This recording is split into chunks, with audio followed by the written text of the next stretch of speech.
దేహాన్నంతా. ఏమంటే ఎవరు trend? Cinema యాక్టర్లను చూసి. ఏరా ఏ రోజన్నా నీకు వాడు ఒక్క 10 రూపాయలు నీ అవసరతలు ఉంటే ఇస్తాడా?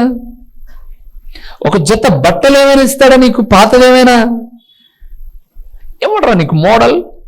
మీ నాన్నకు లేదు, మీ అమ్మకు లేదు, నీ సేవకుడు వస్తుందారన్న డిఫరెంట్గా ఉంది. నువ్వెందుకు అలాగ తయారైపోతున్నావు? దేహం 10 మంది కనపడాలా? నా ఆడబిడ్డలు మీరు కూర్చుంటే, నేను అప్పుడప్పుడు వచ్చేటప్పుడు లేదా హోల్ నైట్ ప్రేయర్లను గమనిస్తుంటాను, కాలు బొట్టకన వేలు కూడా కనపడకుండా కూర్చుంటారండి నా చెల్లెలు. మీరు గుండెల్లో పెట్టుకుంటాను. అందుకే తెలుసా, నేను కాలు బొట్టకన వేలు కూడా కనపడకుండా చక్కగా చీర కప్పెట్టేసుకొని కూర్చొని. ఎవరు నేర్పించారు ఈ క్రమం మీకు? ఎటువైపు నుంచి వచ్చింది ఈ క్రమం? ఇది మంచిది కాదా? నీ దేహంలో ఏ భాగమైనా నీ భర్తకు సొంతం. పిల్లలుగా మీరు చదువుకొని ఒక వయసు వచ్చిన తర్వాత ఒక కుటుంబానికి వెళ్ళినప్పుడు అక్కడ సొంతం. ఇక్కడ ఎందుకు ఎక్స్పోజులు? ఎవరిని ఉడికించాలి మనం? ఎవరినో ఉడికించి మన దేహం ఏమైపోతుంది? చెరపబడుతుంది. ఇవి చెప్పద్దండి సేవకులు కదండి. ఇవి తప్ప ఏమైనా చెప్పు, ఎగురని చెప్పు, ఆహా ఊహు అని చెప్పేశాను. ఏమి అర్థం కాకపోయినా సరే ఒక గంట కూర్చొని పొమ్మంటే పోతాం. అమ్నోను అన్నని వెళ్ళిందండి, అన్నని వెళ్ళింది. మీకు ఇంకో మాట చెప్తాను, నిజమైన మాటలు అబద్ధాలు కాదు. హైదరాబాదు నగరంలో సొంత అన్న అంటున్నాం కదండి, అన్న చెల్లెళ్ళు ఒకే రూమ్లో పడుకొని నిద్రపోయేవాళ్ళు. తల్లిదండ్రి ఒక రూమ్లో పడుకొని నిద్రపోయేవారు. మీకు తెలుసా, కొన్ని నెలల తర్వాత ఆ అమ్మాయి ప్రెగ్నెంట్ అయింది. హాస్పిటల్కి వెళ్ళి బాగలేకెళ్తే ప్రెగ్నెంట్ అయితే ఎలాగ జరిగింది ఇది అన్ని విచారిస్తే తోడబుట్టిన అన్నండి పాపం జరగడానికి కారణం. నిజమండి, నేను అబద్ధం చెప్పట్లేదు ప్రియులారా. నా దేవుని గ్రంథం పట్టుకొని నిజమే చెప్తున్నాను. నేను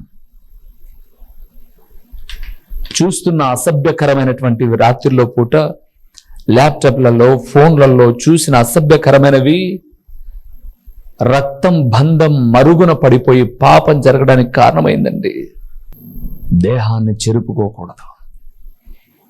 నేను అందుకే మాట్లాడుతున్నటువంటి ప్రతి మాట వాక్యము ద్వారా ఏమన్నాడండి ప్రసంగి గ్రంథం 11:9-10 వచనాలకు వెళ్తే, యవ్వనుడా నీ యవ్వనములో నీకు ఇష్టం వచ్చినట్టుగా నీ దృష్టి చొప్పున నీ కోరిక చొప్పున నువ్వు ఏం చేయాలనుకుంటే అది చేయి. కాకపోతే వీటన్నిటిని బట్టి దేవుడు ఏమడుగుతాడట? లెక్కడుగుతాడు. అలాగ మాట్లాడుతూ వచ్చాడు. లేత వయసును నడి ప్రాయమును గతించిపోవడవి గనుక నీ హృదయంలో నుంచి వ్యాకులమును తొలగించుకొనుము.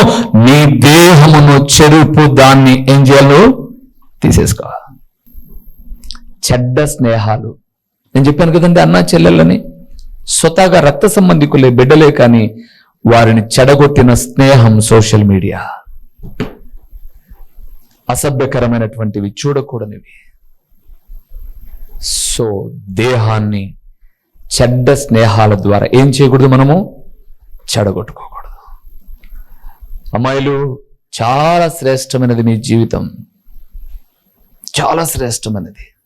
మగపిల్లల కన్నా ఎక్స్పెషల్ ఆడపిల్లలు. ఒక్కసారి జీవితంలో మన ప్రాణాత్మ దేహములు ఇచ్చిన దేవుని సన్నిధిలో నుంచి ఏ మొక్కరవ్వ మీ గోల్ను మీరు చేరుకోక ముందుగా చెడిపోయారా? పతనం అండి, పతనం. మిమ్మల్ని చెడగొట్టడానికి ఎవడెవడో చాలా విన్యాసాలు చేస్తాడండి. స్కూటర్ ఒక టైర్ మీదనే నడిపిస్తాడు, 2 టైర్లు ఉంటే. మీరు కనిపించిన ప్రతిసారి, అందుకే నేను పదే చెబుతుంటాను, ఎవడో ఆఫ్టర్ ఒక 90-100 రూపాయలు డైరీ మిల్క్ చాక్లెట్ ఇస్తే అబ్బో వాడు ఇంత బాగా చాక్లెట్ ఇచ్చాడంటున్నావు. రేణు పుట్టినప్పటి నుంచి యవ్వన వయసు వచ్చే 16-17 సంవత్సరాల వరకు ఎన్ని చాక్లెట్లు మీ అమ్మ నాన్న తీసి ఇచ్చారు, ఎంత డబ్బులు ఇచ్చారు, ఎన్ని వస్తువులు ఇచ్చారు, కనపడవా? కళ్ళకు ఆ మతమోనే పొరలు కమ్మినప్పుడు అమ్మ నాన్న ఎవ్వరు కనిపించరు. ఆ పొరలన్నీ రాలిపోయిన తర్వాత జీవితము అప్పటికే అడుగుకు వెళ్ళిపోయి ఉంటుంది, పతనం. అందుకే దేహాన్ని ఏం చేయకూడదు. చాలా టెంప్టేషన్స్ వస్తాయి వయసు రీత్యా, అంటే ఎన్నో ఉద్రేకాలు వస్తాయి. కానీ మీరు బైబిల్ గ్రంథంలో చూడండి, యోసేపు ఎంత వయసులో ఉన్నాడు. చెడిపోవడానికి ఆ ఇంట్లో ఎవరు లేరండి, ఎవరు లేరు ఆ ఇంట్లో. ఇద్దరే ఉన్నారని రాయబడింది. పని వాళ్ళు ఎవ్వరు లేరని రాయబడింది. భర్త లేరని రాయబడింది. ఇద్దరే ఉన్నారు. సుఖపడదాం. తన దేహాన్ని చెరుపు. ఒకవేళ ఏమైనా నపుంసకుడేమో అంటారా? కాదు. యోసేపు ఎంగిలి కొడుకు ఆశపల్ల రాకుమార్తెను పెళ్లి చేసుకున్నాడు. మనస్సే ఎఫ్రాయిం అనబడే ఆశీర్వాదకరమైన ఇద్దరు బిడ్డలను కన్నాడు. దేనికోసం అండి? భర్తో లేకపోతే భార్యో అందరి కళ్ళు కప్పచ్చు మనం, కానీ దేవుని కళ్ళు కప్పలేం మనం. జాగ్రత్త దేహాన్ని. అందుకే అన్నాడు, మీరు చదివారో లేదో, కొరింథీ మొదటి పత్రిక 6:18 నుంచి చదువుతున్నప్పుడు, జారత్వము జరిగించేవాడు తన దేహము లోపల నుంచి పాపం జరుగుతుంది. అంతకుముందు జరిగిన పాపాలు అసూయ, ద్వేషము, పగ, ప్రతీకారం, ఇవి దేహము వెలుపట ఉండేవి. కానీ జారత్వం అంటే అక్రమ జీవితం గడుపుతాడు చూడు, అది వాడి శరీరంతో జరిగేది. ఇన్నర్లో నుంచి వస్తున్నటువంటి, లోపల నుంచి వస్తున్న పాపం. జాగ్రత్త. దేహాన్ని ఏం చేయకూడదు? చెప్పండి, ఏం చేయకూడదు? చెరుపుకోవద్దు. వాళ్ళని చూసి ఇది కామన్ ట్రెండ్, మన వ్యక్తిత్వాన్ని పాడు చేసుకోకూడదు. రెండవది, దేన్ని చెరుపుకోకూడదో చూద్దామా? పరమగీతము 2వ అధ్యాయము 15వ వచనాన్ని చదువుదాం ఒకసారి. పేజీ నెంబర్ కూడా చెప్తాను, 564వ పేజీ. మన ద్రాక్ష తోటలో. ఓకే, 564వ పేజీ అందరు తీయండి. పరమగీతము 2వ అధ్యాయము 15వ వచనము. మన ద్రాక్ష తోటలు పూత పట్టి ఉన్నవి, ద్రాక్ష తోటలను చెరుపు. ఆ పదం మీరు మర్చిపోకూడదు. చెరుపు నక్కలను పట్టుకొనుడి, సహాయము చేసి నక్కలను పట్టుకొనుడి. ఏ నక్కలంటే ఈ ద్రాక్ష తోటలను చెడగొట్టే నక్కలు. ఏది ద్రాక్ష తోట? సంఘమనే ద్రాక్ష తోటను చెడగొట్టే నక్కలు ఉంటాయి. యేసు ప్రభుల వారు ఒక మాట అన్నారు, లూకా సువార్త 13వ అధ్యాయం 32వ వచనానికి రండి ప్రియులారా. లూకా రాసిన సువార్త 13వ అధ్యాయము 32వ వచనాన్ని చదువుదాం ఒకసారి. 13:32. మీరు వెళ్ళి ఆ నక్కతో ఇలాగ చెప్పు. ఎవడా నక్క? హేరోదు. ఎందుకంటే హేరోదు నక్కన్నారు? జిత్తుల మారితనం. అవసరం ఉంటే ఒకలాగా, అవసరం తీరితే మరొకలాగా. హేరోదు ఏం చేశాడండి? జ్ఞానులు వచ్చారు ముగ్గురు. అయ్యా, మేము రాజును కనుగోడానికి వచ్చాం, యూదుల రాజుగా పుట్టినవాడు ఎక్కడ అని అన్నాడు. రాజు పుట్టాడా? పుడితే మా ఇంట్లో పుట్టాలి కానీ ఎక్కడ పుట్టారా?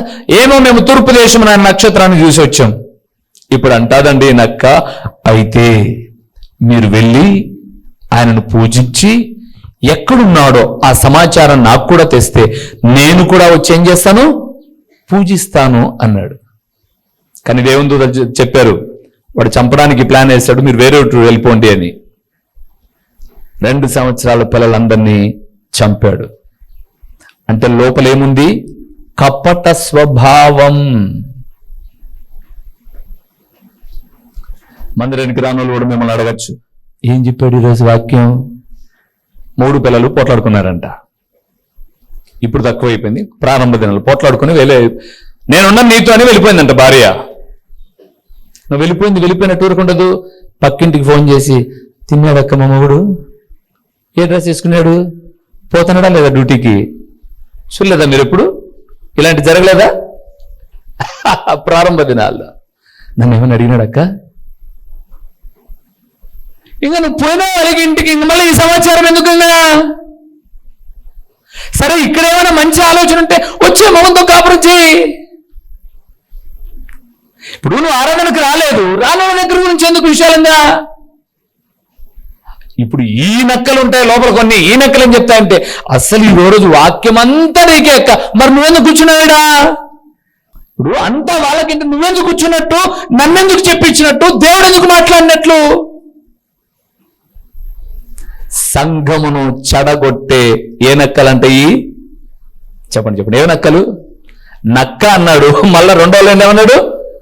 గుంట నక్క.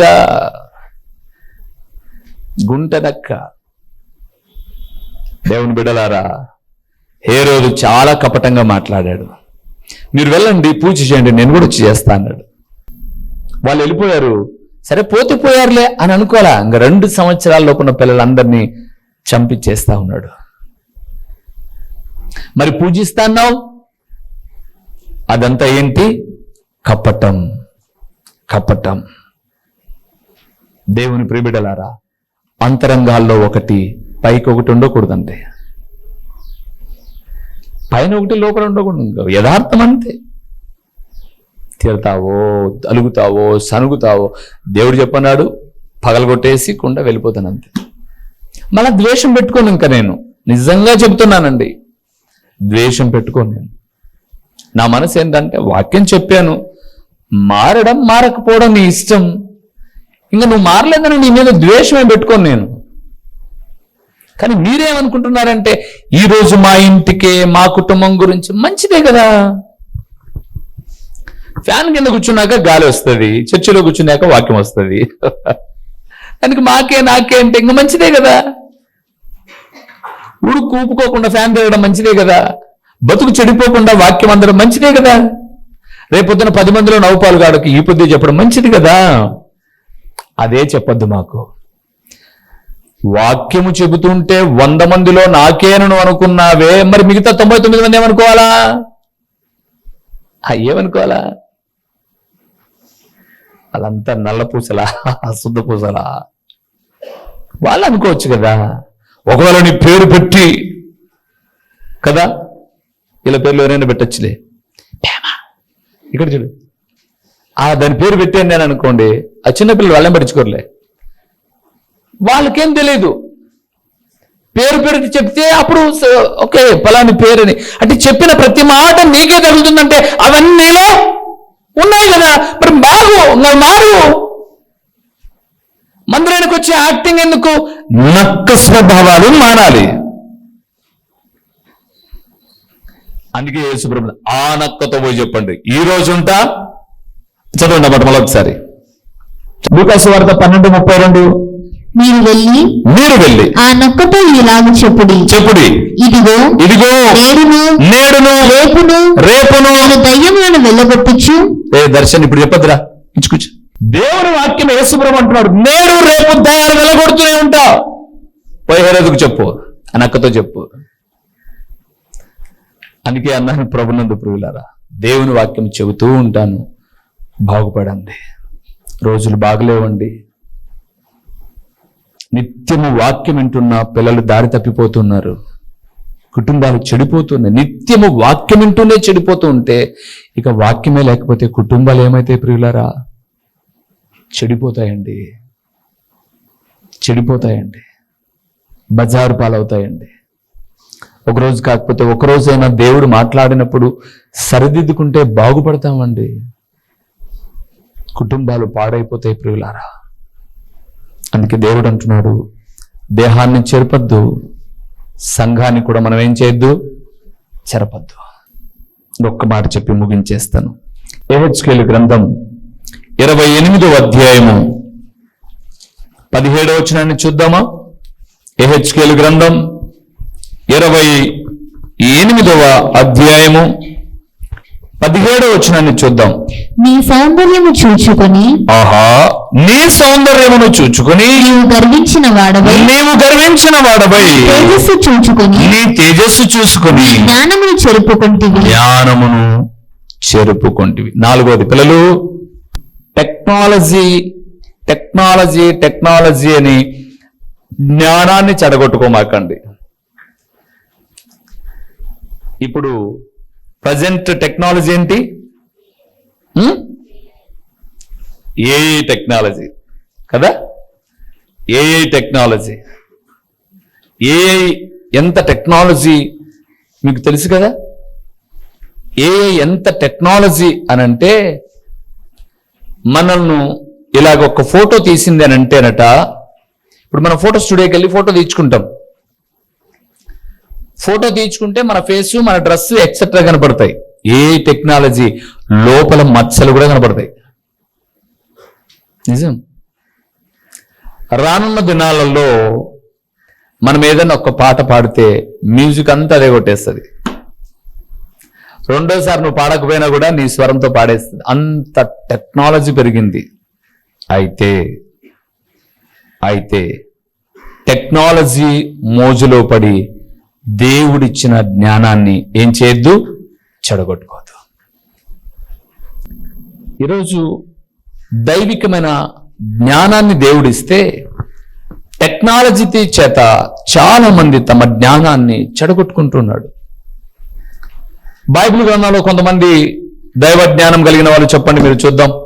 దానియేలు, సొలొమోను, యోసేపు, దానియేలు, సొలొమోను. ఓకే, ఇంకొక జ్ఞాని ఉన్నాడు బైబిల్లో. తర్వాత మీరు చదివితే బెసలేలు. ఎవరు బెసలేలు? దేవుని యొక్క ప్రత్యక్షపు గుడారాన్ని తయారు చేయడానికి దేవుడు మోషేకు చెబితే ఆ మందిర నమూనాను, మందసము యొక్క నమూనాలను సిద్ధపరిచిన దైవ జ్ఞానము కలిగిన బెసలేలు అని ఉన్నాడు. అతను మంచి జ్ఞాని, అతను పిలిపించుకో అన్నాడు. యోసేపు మొదటివాడు, రెండవది బెసలేలు, మూడవది సొలొమోను, నాలుగవది దానియేలు.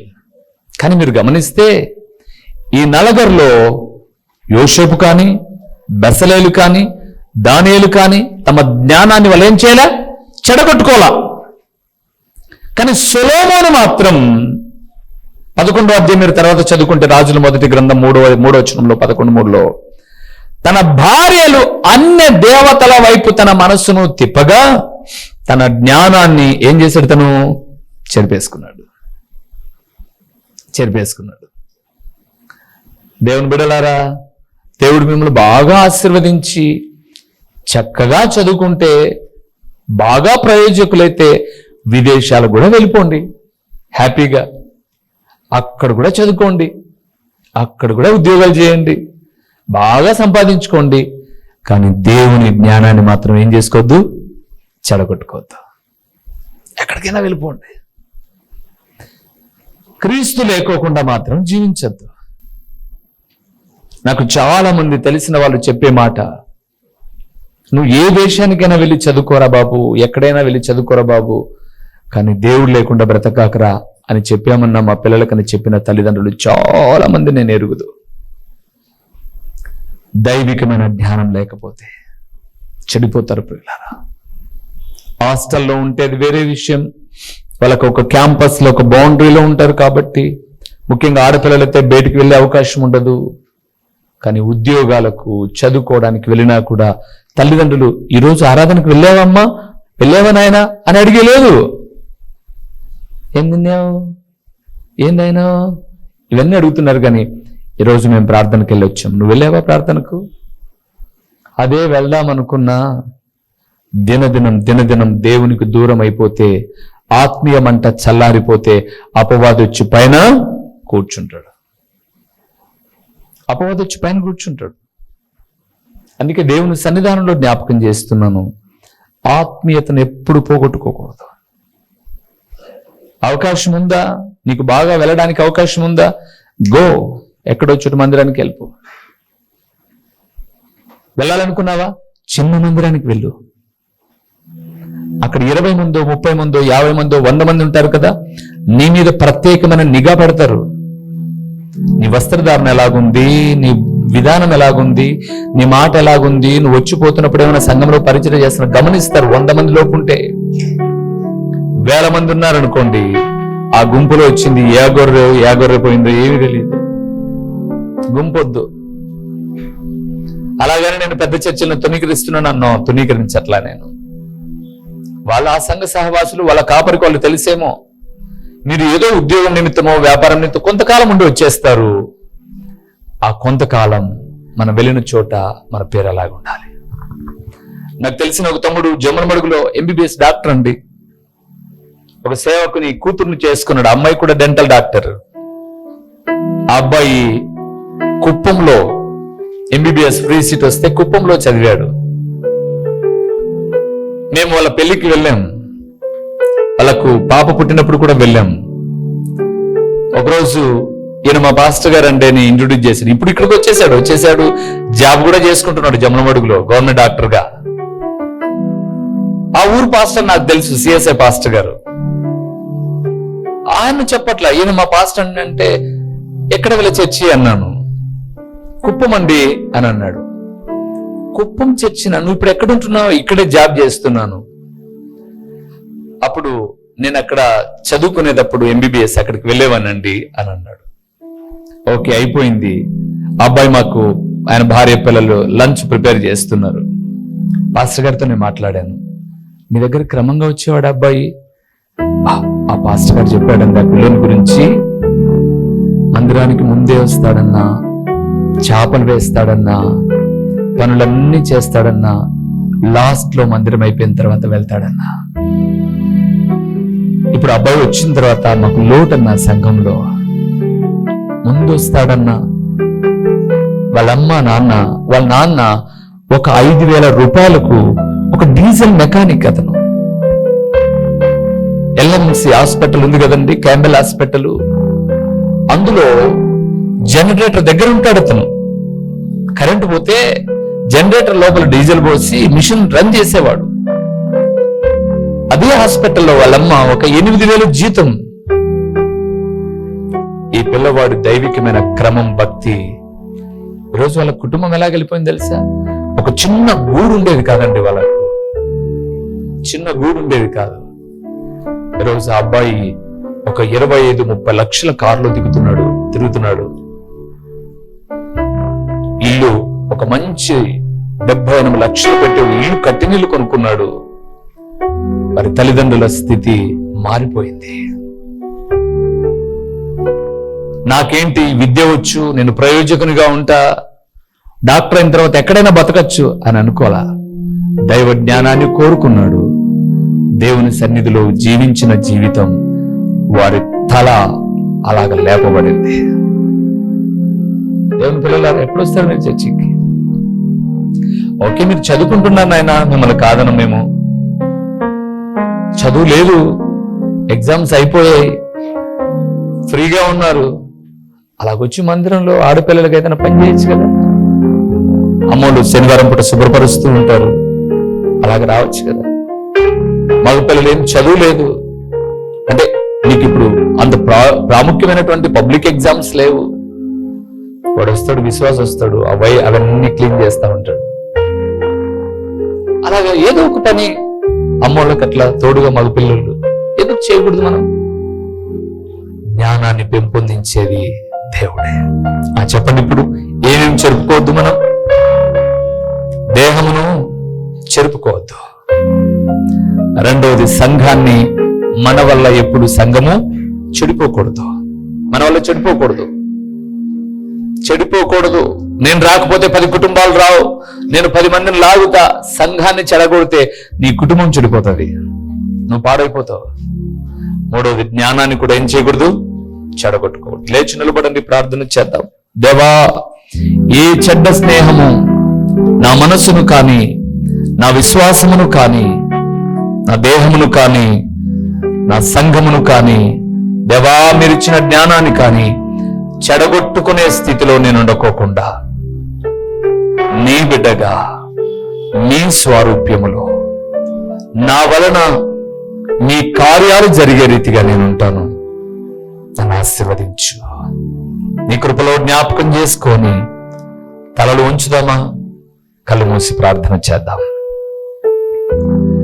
మహోన్నతుడైన దేవా, మహాగణుడైన పరలోకపు తండ్రి, మీ ఘనమైన నామమునకు స్తోత్రములు చెల్లిస్తూ ఉన్నాము నాయనా.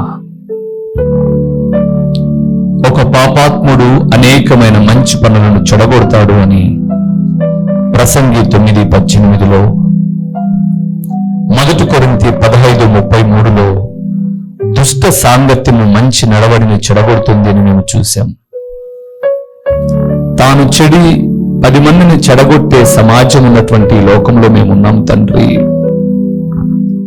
మా మనస్సును కానీ, మా విశ్వాసమును కానీ, మా దేహమును కానీ నాయన మాకు మీరు ఇచ్చిన సంఘమును కానీ మా జ్ఞానాన్ని కానీ మేము చెరుపుకోకుండా మీకు సాక్షిగా బ్రతుకుటకు సహాయం చేయండి తండ్రి. ప్రకటించిన ఈ పరలోకపు సంగతులు వ్యర్థముగా పోకోకుండా సారవంతమైన నేలను పడిన విత్తనం వలె 30దంతలుగా 60దంతలుగా 100ంతలుగా ఫలింపచేసి మీ ఘననామానికి మహిమను మీరు కలుగు చేసుకునమని